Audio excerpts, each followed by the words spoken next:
La résidence surplombe la Méditerranée et la ville de Nice. Ces géraniums, c'étaient les petits trésors de Fatima Chari. Aujourd'hui, le chant des cigales se mêle aux psalmodies des versets du Coran. Dans une chambre, sa famille, ses amies marocaines prient pour cette femme qui a été assassinée jeudi soir sur la promenade des Anglais.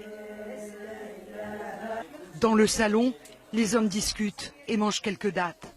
Avant-hier, son fils aîné et son mari ont laissé Fatima seule quelques minutes pour garer leur voiture. Quand ils l'ont retrouvée dans la foule, c'était déjà trop tard. Il y avait déjà une dame quand je suis arrivé qui faisait un massage cardiaque.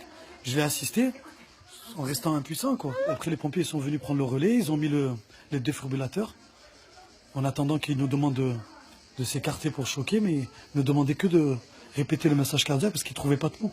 Je sais comment ça marche. Ils ne trouvaient pas le pouls. Et au bout de 2 fois, 3 fois, le pompier il a dit je crois que c'est fini. Mon père, entre-temps, il est tombé dans les pommes.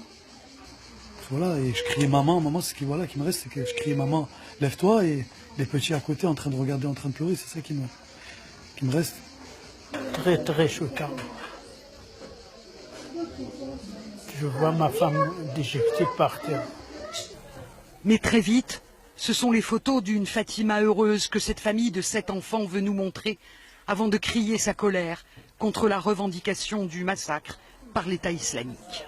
C'est pas des musulmans, parce que la première personne qu'ils ont tuée, qu'ils ont fauchée, c'est une musulmane. Et ma mère était pratiquante. Ma mère était pratiquante, elle le pratiquait correctement. Donc ils peuvent pas dire État islamique, c'est pas vrai. Ils devraient changer de nom. État terroriste, État, autre chose, mais État diabolique par exemple, mais pas du tout État islamique, c'est pas vrai. La personne qui a fait ça, c'est une personne qui est déséquilibrée, qui a commis des actes de violence. Mais Daesh a revendiqué parce que c'est un opportunisme. C'est rien d'autre que ça. La douleur, la colère, mais aussi les formalités administratives. D'abord un rendez-vous avec les enquêteurs au commissariat. On est obligé d'assumer. Ça fait partie de la suite. Donc voilà. 2 heures plus tard, père et fils sortent un peu rassérénés. Et vraiment, on est content qu'on a sorti de là, on avait un peu plus le sourire. Parce qu'on voit que vraiment, ils sont performants et ils sont là quand il faut. Mais il faut aussi organiser le rapatriement du corps de Fatima au Maroc. Et puis les obsèques. Le parcours difficile de la famille se poursuit à la banque.